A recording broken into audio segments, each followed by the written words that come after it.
warahmatullahi wabarakatuh. Perkenalkan, nama saya Yolanda Initasari dari kelas 3A dengan NIM 2301015167. Program Studi Pendidikan Guru Sekolah Dasar, Fakultas Keguruan dan Ilmu Pendidikan, Universitas Muhammadiyah Profesor Dr. Hamka. Tugas ini untuk memenuhi tugas mata kuliah Perspektif Global dengan dosen pengampu Bapak Harinaredi MPD. Teman-teman, selamat datang di video aku kali ini. Aku akan membahas isu global yang sangat penting, yaitu tentang kesetaraan gender. Nah, yang pertama, apa sih kesetaraan gender itu? Yang kedua, bagaimana perspektif global menangani isu tersebut? Yang ketiga adalah kisah nyata dan solusi dari berbagai bidang pendidikan, kesehatan, pekerjaan, bahkan politik. Oke, mari kita simak video berikut ini. Mengapa sih kesetaraan gender itu penting? Dari hak asasi manusia, kesetaraan gender adalah prinsip dasar hak asasi manusia. Setiap individu tanpa memandang gender berhak mendapatkan perlakuan yang adil dan kesempatan yang sama untuk berkembang dan berkontribusi di masyarakat. Nah, dari pemberdayaan perempuan dan anak perempuan, banyak nih perempuan dan anak perempuan di seluruh dunia masih menghadapi diskriminasi, kekerasan, dan keterbatasan akses terhadap pendidikan, pekerjaan, dan layanan kesehatan. Kesetaraan gender memperdayakan mereka untuk mengambil keputusan atas hidup mereka sendiri, yang pada akhirnya meningkatkan kesejahteraan keluarga dan komunitas.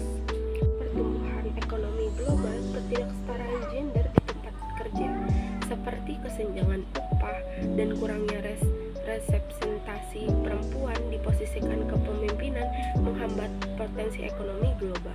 Menurut laporan Miss Kenzie, Global Institute menutup kesenjangan gender dapat meningkatkan PBD global hingga 12 triliun pada tahun 2025. Nomor 2. Bagaimana sih perspektif global menangani isu ini? Dari negara Islandia, kesetaraan gaji, masalahnya kesenjangan upah berdasarkan gender. Solusinya, Islandia menjadi negara pertama di dunia pada tahun 2018 yang menerapkan hukum untuk memastikan tidak ada kesenjangan upah berbasis gender. Perusahaan dengan lebih dari 25 karyawan wajib menunjukkan bahwa mereka memberikan gaji yang sama untuk pekerjaan yang setara. Jika terbukti adanya diskriminasi, perusahaan dikenakan denda. Dampaknya, negara Islandia terus menjadi peringkat teratas dalam Global Gender Gap Index, membuktikan bahwa kebijakan ini efektif dalam mengurangi ketimpangan gender di tempat kerja. Nah, yang kedua ini adalah negara Rwanda, representasi perempuan dalam politik. Masalahnya, kekurangan representasi perempuan dalam pemerintahan. Solusinya, negara ini setelah konflik genosida pada tahun 1994, Rwanda mengadopsi kebijakan kuota gender. Konstitusi Rwanda mewajibkan 20% kursi parlemen diisi oleh perempuan. Rwanda kini memiliki parlemen dengan mayoritas perempuan 60%. Program pelatihan kepemimpinan perempuan juga dikembangkan untuk meningkatkan keterampilan mereka. Dampaknya, negara Rwanda menjadi contoh sukses bagaimana perempuan dapat memberikan kontribusi besar dalam politik, termasuk mempromosikan kebijakan yang lebih inklusif dan berorientasi sosial. Nah, yang ketiga ini ada negara India melawan pernikahan anak. Masalahnya, pernikahan anak masih menjadi masalah besar di India, terutama di pedesaan. Solusi negara India, pemerintahan meluncurkan program seperti Beti Bachao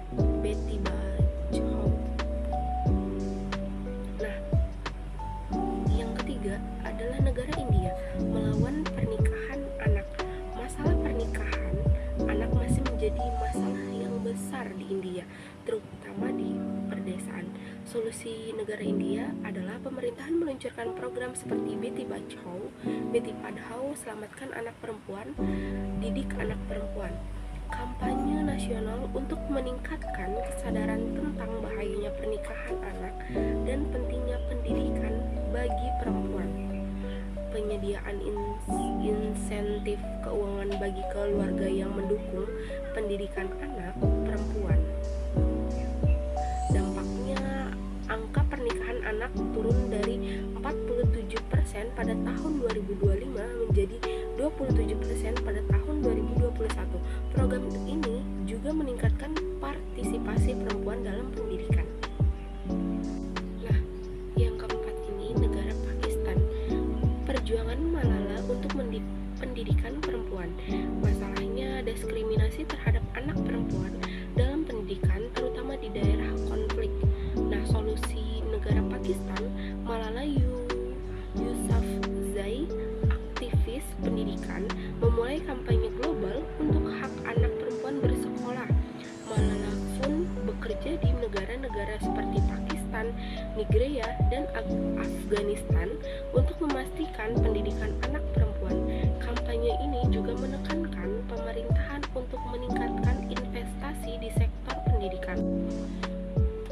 Nah, dampaknya lebih dari 130.000 anak perempuan di Pakistan dan negara lain kini mendapatkan akses pendidikan melalui program yang didukung oleh Malala Sloan.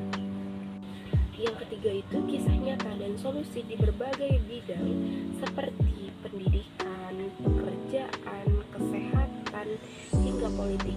Yang pertama nih, di bidang pendidikan, masalahnya menurut UNESCO lebih dari 120 juta anak perempuan di dunia tidak bersekolah karena kemiskinan, diskriminasi, dan konflik. Kasus konkretnya, negara Pakistan, Malala Yousafzai menjadi simbol perjuangan pendidikan bagi anak perempuan meski menghadapi ancaman dari kelompok ekstremis. Nah, solusinya, Malala Found membantu ribuan anak perempuan mendapatkan akses pendidikan. Di dunia kerja, masalahnya ketimpangan upah antara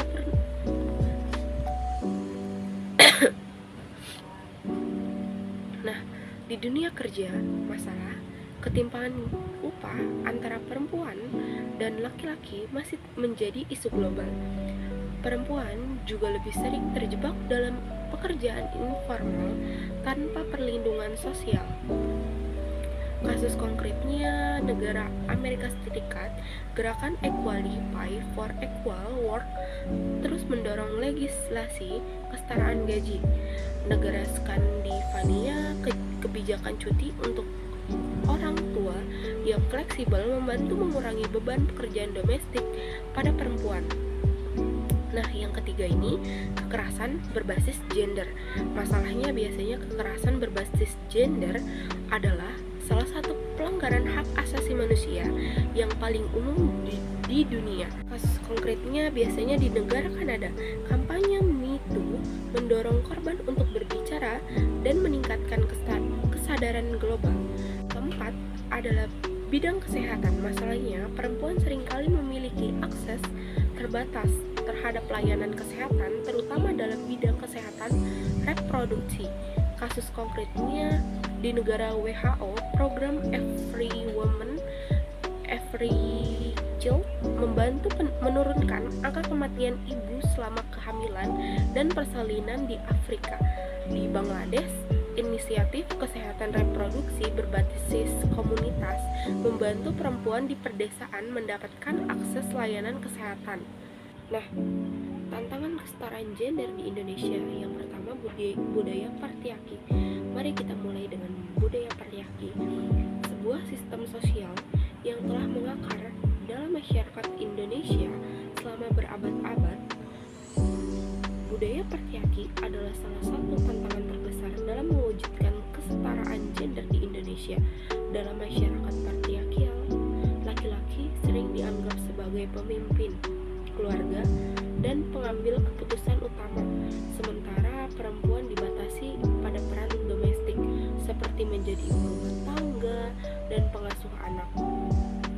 Norma ini masih mendominasikan kehidupan sehari-hari, bahkan di lingkungan perkotaan. Dalam banyak keluarga, perempuan yang memiliki karir seringkali dihadapkan pada tekanan untuk menjalankan peran tradisional seperti mengurus rumah. Meskipun mereka bekerja penuh waktu. Untuk kasusnya, sebuah survei di Indonesia menunjukkan bahwa lebih dari 70% perempuan merasa bahwa mereka harus meminta izin suami untuk mengambilkan keputusan besar, termasuk keputusan tentang pendidikan anak atau pekerjaan mereka sendiri. Hal ini menjadi hambatan besar dalam pemberdayaan perempuan karena perempuan seringkali tidak memiliki otonomi untuk mengejar pendidikan tinggi untuk karir profesionalnya. Solusi potensialnya edukasi tentang kesetaraan gender harus dimulai sejak dini, baik di sekolah maupun di rumah. Perubahan pola pikir generasi muda adalah kunci untuk mematahkan siklus budaya patriarki ini. Nah, yang kedua ini biasanya kekerasan berbasis gender. Kekerasan berbasis gender adalah salah satu manifestasi paling nyata dari ketidaksetaraan gender di Indonesia. Kekerasan terhadap perempuan termasuk kekerasan dalam rumah tangga atau disebut KDRT, kekerasan seksual, dan pelecehan di tempat kerja masih menjadi masalah besar. Data Komnas Perempuan pada tahun 2023 mencatat bahwa lebih dari 4.000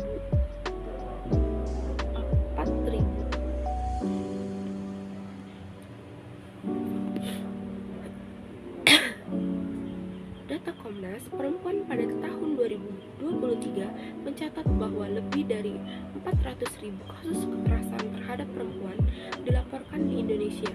Ini adalah angka yang sangat memprihatinkan, terutama karena banyak kasus kekerasan tidak dilaporkan akibat stigma dan rasa takut. Contoh kasusnya, salah satu kasus yang menjadi perhatian adalah pernikahan dini yang seringkali melibatkan kekerasan fisik dan emosional terhadap anak perempuan.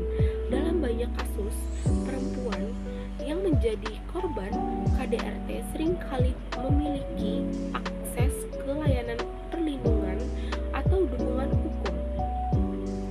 Nah, faktor penyebabnya biasanya stigma sosial terhadap korban kekerasan masih kuat di Indonesia.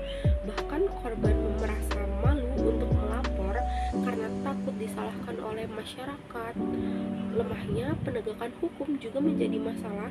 Misalnya pelaku pelecehan seringkali hanya mendapatkan hukuman ringan yang tidak memberikan efek jera. Nah, solusi potensialnya perlu ada peningkatan kesadaran tentang hak perempuan dan perlindungan hukum serta pelatihan bagi aparat penegak hukum untuk menangani kasus kekerasan berbasis gender dengan lebih sensitif. Pemerintahan dan organisasi masyarakat harus memperluas akses rumah aman dan layanan konseling bagi korban. Nah, yang ketiga biasanya ketimpangan di tempat kerja. Tantangan berikutnya adalah ketimpangan gender di tempat kerja yang terlihat dari perbedaan upah, peluang karir, dan akses perempuan yang pekerjaan formal. Di banyak sektor pekerjaan, perempuan seringkali mendapatkan gaji yang lebih rendah dibandingkan laki-laki, meskipun mereka memiliki kualifikasi dan tanggung jawab yang sama. Selain itu, perempuan sering terjebak dalam pekerjaan sektor informal seperti menjadi buruh rumah tangga atau pedagang kecil yang tidak memberikan perlindungan sosial untuk tunjangan kesehatan. Biasanya dalam industri manufaktur misalnya, perempuan seringkali dipekerjakan sebagai buruh dengan upah minimum, sementara laki-laki mendominasi posisi manajerial. Penelitian menunjukkan bahwa hanya 20% perempuan yang berhasil mencapai posisi kepemimpinan di perusahaan besar di Indonesia. Stereotip gender peran besar di tempat kerja, perempuan sering dianggap kurang kompeten untuk memegang peran kepemimpinan. Kurangnya kebijakan yang mendukung keseimbangan antara pekerjaan dan kehidupan keluarga juga membuat perempuan sulit untuk mengejar karir mereka. Solusinya, perusahaan perlu menerapkan kebijakan kesetaraan upah dan memberikan pelatihan kepemimpinan untuk perempuan. Pemerintahan harus mendorong pemberlakuan cuti ayah untuk mengurangi beban domestik yang selama ini hanya ditanggungkan oleh perempuan. Yang keempat ini adalah pernikahan anak. Pernikahan anak adalah tantangan terbesar lainnya yang menghambat kesetaraan gender di Indonesia. Menurut kata UNICEF, Indonesia adalah salah satu negara dengan tingkat pernikahan anak tertinggi di dunia. Hampir 1 dari 9 anak perempuan menikah sebelum usia 18 tahun. Pernikahan anak memiliki dampak yang sangat merugikan, termasuk putus sekolah, keterbatasan akses pekerjaan, dan resiko kesehatan seperti komplikasi kehamilan. Kasusnya, di banyak daerah pedesaan, pernikahan anak masih dianggap sebagai solusi untuk mengurangi beban ekonomi keluarga atau menjaga kehormatan. Seorang anak perempuan di Nusa Tenggara Barat terpaksa menikah pada usia 14 tahun karena keluarganya merasa tidak mampu membiayai pendidikannya. Akibatnya, ia tidak bisa melanjutkan sekolah dan menghadapi resiko kehamilan dini. Biasanya faktor penyebabnya kemiskinan dan kurangnya akses pendidikan adalah penyebab utama pernikahan anak di Indonesia. Selain itu, norma budaya dan tekanan sosial juga berperan besar dalam mendorong praktik ini. Biasanya solusi untuk potensial ini, pemerintah harus memperkuat implementasi UU Perkawinan yang menaikkan batas usia pernikahan menjadi 19 tahun. Pendidikan tentang hak anak dan kesetaraan gender perlu ditingkatkan di komunitas lokal untuk mengubah pandangan masyarakat. Kesetaraan gender di Indonesia sangat kompleks dan dapat melibatkan berbagai aspek di budaya, sosial, dan ekonomi. Meskipun telah ada kemajuan, masih banyak pekerjaan yang harus dilakukan untuk menciptakan masyarakat yang benar-benar setara. Kolaborasi antara pemerintahan, organisasi masyarakat, dan individu adalah kunci untuk mengatasi tantangan-tantangan ini dan memastikan bahwa semua orang memiliki kesempatan yang sama tanpa memandang gender. Nah, apa sih yang kita bisa lakukan kesetaraan gender? Bukan hanya tanggung jawab pemerintah, kita semua berkontribusi. Dari pendidikan, misalkan kita ajarkan anak-anak tentang pentingnya kesetaraan sejak dini. Dari media sosial, gunakan platform untuk menyalurkan dukungan terhadap kesetaraan gender. Dari dukungan lokal, misalkan dukungan hak dan pilihan perempuan di lingkungan sekitar. Nah, banyak nih tokoh seperti Malala Yousafzai, Emma Watson, dan kampanye global lainnya untuk menunjukkan bahwa individu bisa membuat perubahan besar. Kesetaraan gender bukan hanya tujuan, melainkan kebutuhan mendesak untuk dunia yang lebih baik. Antara pemerintah, organisasi internal, dan kita semua, dunia ketimpangan gender bisa tercapai. Nah, jangan lupa untuk mendukung kampanye kesetaraan gender. Bersama kita bisa menciptakan dunia yang lebih adil untuk semua. Nah, terima kasih telah menonton dan sampai jumpa di video berikutnya.